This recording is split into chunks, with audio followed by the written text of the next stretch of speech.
Hello दोस्तों, आपका फिर से एक बार स्वागत है आपके चैनल में। आज का टॉपिक है हमारा जीएसबी। तो जीएसबी का फुल फॉर्म क्या होता है? ग्रैन्युलर सब बेस। ओके, तो हम ये जानेंगे जीएसबी में क्या क्या टॉपिक हैं और क्या क्या इसमें एज फॉर मोर्थ हमसे इंटरव्यू में पूछा जा सकता है।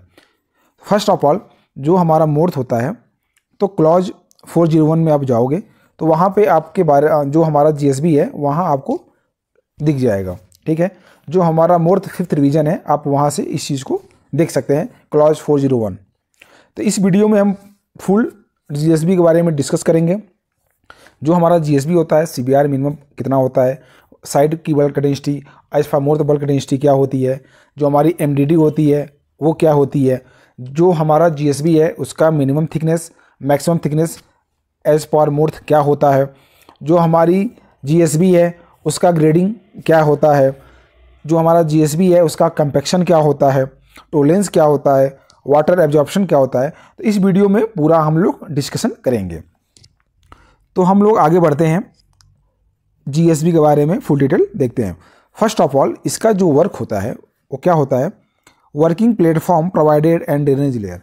ये ड्रेनेज लेयर का काम करता है और हमको वर्किंग प्लेटफॉर्म प्रोवाइड करता है। ओके, जो हमारा मटेरियल यूज होता है वो क्या होता है?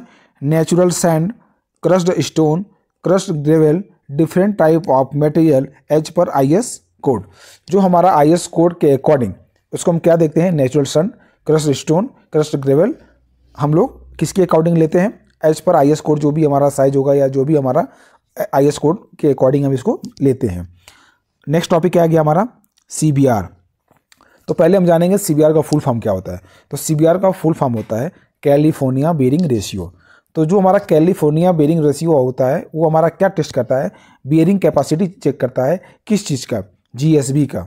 ओके, जो हमारा जीएसबी है 30% से कम नहीं होना चाहिए हमारा सीबीआर। ओके, यानी जो हमारा जीएसबी है 30% से उसका सीबीआर कम नहीं होना चाहिए। अगर कम हो रहा है तो आप उस जीएसबी का मटेरियल यूज नहीं कर सकते। वो जीएसबी मटेरियल क्या होगा? फेल्योर माना जाएगा। ओके, और हम नेक्स्ट क्या देखेंगे? एज फॉर मोर्थ, जो हमारी बल्क डेंसिटी होती है 1.2 ग्राम पर सीसी टू 1.4 ग्राम पर सीसी के बीच में होना चाहिए। तो आप जब साइड पे वर्क करेंगे तो आप इसको लैब से आपको पूछना पड़ेगा कि आपका जो जीएसबी है उसका बल्क डेंसिटी क्या है। अगर आप हिली एरिया में वर्क कर रहे हैं और या तो आप जो भी वर्क कर रहे हैं, हमारे साइड का जो बल्क डेंसिटी है 1.4 ग्राम पर सीसी के आसपास है। ओके, अब हम देखेंगे एमडीडी एज फॉर मोर्थ 2.1 ग्राम पर सीसी से आपका बिलो नहीं होना चाहिए। अगर ग्रेटर देन है तो डन, अगर बिलो है तो आपका फेल्योर माना जाएगा। ओके, जो हमारी साइड की एमडीडी, हम जहाँ पे वर्क कर रहे हैं वहाँ का साइड का एमडीडी क्या है? 2.303 ग्राम पर सीसी। तो मैं आपको एक कंपेयर भी कर दे रहा हूँ, जो हमारी साइड की बल्क डेंसिटी है, जो हमारी साइड की एमडीडी है, तो आपको एक आइडिया लग जाएगा समझने के लिए। अब हमारा जो मैक्सिमम थिकनेस होता है वो क्या होता है? 200 mm। और जो हमारा 150 mm से आप जीएसबी कम नहीं डाल सकते, यानी आप 150 मिनिमम मान सकते हैं क्राइटेरिया, मैक्सिमम हम क्या मान सकते हैं? 200 mm। ओके, तो हमने टॉपिक में क्या लिख रखा है? Thickness not less than 150 mm, यानी हम 150 mm से कम की थिकनेस हम लोग नहीं डाल सकते। Okay, as for MoRTH. अब नेक्स्ट टॉपिक क्या आता है?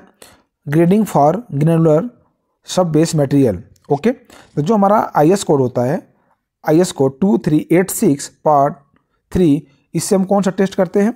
वाटर एब्जॉर्प्शन टेस्ट करते हैं। ओके, जो हमारा आईएस 5630 है, 5640, इससे हम क्या टेस्ट करते हैं? एग्रीगेट इम्पैक्ट वैल्यू टेस्ट करते हैं, जिसको हम शॉर्ट फॉर्म में एआई भी बोलते हैं। ओके, अगर आपसे पूछ दिया गया कि आपकी जो जीएसबी है उसका मैक्सिमम साइज क्या होता है, मिनिमम साइज क्या होता है, तो आप इंटरव्यूअर को क्या बोल सकते हैं कि सर ये जो हमारा साइड पे जो हमारा डिजाइन होता है उसके ऊपर बेस्ड होता है। तो वो पूछेंगे कि कितने टाइप्स के ग्रेड होते हैं, तो आप बोल सकते हैं सर 6 टाइप्स के ग्रेड होते हैं, grade 1, grade 2, grade 3, grade 4, grade 5, grade 6। तो 6 टाइप्स के ग्रेड है और 6 टाइप्स के हमारा क्या है? 6 टाइप्स का अलग अलग साइज होता है। ओके, तो हम एज्यूम करते हैं कि अगर आप जहाँ पे काम कर रहे हैं वहाँ पे ग्रेड 5 यूज हो रहा है, ठीक है। तो ग्रेड 5 को आप देख सकते हैं कि 100% पासिंग है, और हमारा 53 mm पे जो हमारा 75 mm पे हमारा 75 mm से हमारा क्या है 100% पासिंग है, ओके। और रिटेन कहाँ कर रहा है 53 mm पे, वो भी कितना 80 to 100%। उसके बाद रिटेन कर रहा है 26.5 mm पे कितना 55 to 90%, ओके। तो ऐसे हमारा मिनिमम कितना हो जाएगा, जो हमारा मिनिमम आएगा कहाँ तक आएगा 4.25, आप इसको क्या बोल सकते हैं माइक्रोन, 425 माइक्रोन या 0.425 mm। तो फ्रेंड्स आपको ये चीज़ देखना पड़ेगा, आप देख के नोट डाउन कर लीजिएगा, क्योंकि हर ग्रेड का अलग अलग अपना एक साइज होता है, ओके। तो हर ग्रेड का अलग अलग साइज होता है, तो आपको इसके हिसाब से आप बताएंगे। अगर आप बीच का रास्ता अपनाना चाहते हैं, सब याद नहीं हो रहा है, तो आप बोल सकते हैं मैक्सिमम आपका 53 mm, मिनिमम आपका क्या होता है 75 माइक्रोन, ओके। तो ये चीज़ें आपको पता होना चाहिए।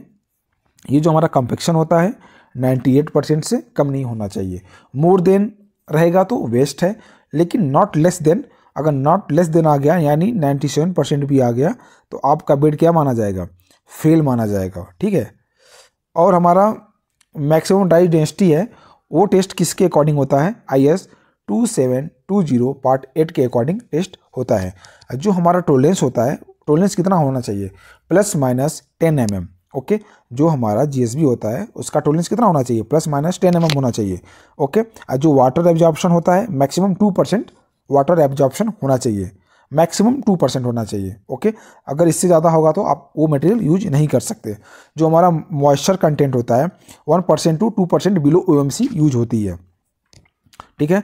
और हमारा जो रोलर होता है 8 to 10 टन कैपेसिटी का वो रोलर आप यूज करते हैं किसके लिए GSB के लिए, ठीक है। 8 to 10 टन्स वाइब्रेटरी रोलर हम लोग यूज करते हैं। अब हम यहाँ पे देखते हैं aggregate impact value AIV 40% maximum होना चाहिए। ये जो टेस्ट होता है IS 2386 पार्ट 4 के अकॉर्डिंग होता है। ये जो हमारा लिक्विड लिमिट है 25% मैक्सिमम होना चाहिए। ये जो टेस्ट होता है 2720 पार्ट 5 के अकॉर्डिंग होता है। जो हमारा प्लास्टिक लिमिट है 6% मैक्सिमम होना चाहिए। ये जो हमारा टेस्ट होता है 2720 पार्ट 5 के अकॉर्डिंग होता है। दोस्तों आप ये वीडियो एक से दो बार देख लीजिए, क्योंकि ये इंटरव्यू में पूछा जाता है, और अगर आप साइट इंजीनियर हैं तो आपको ये सब चीज़ें पता होनी चाहिए। अगर फ्रेंड्स हमारी वीडियो आपको अच्छी लगे तो आप लाइक करें, शेयर करें, सब्सक्राइब करें। थैंक यू दोस्तों।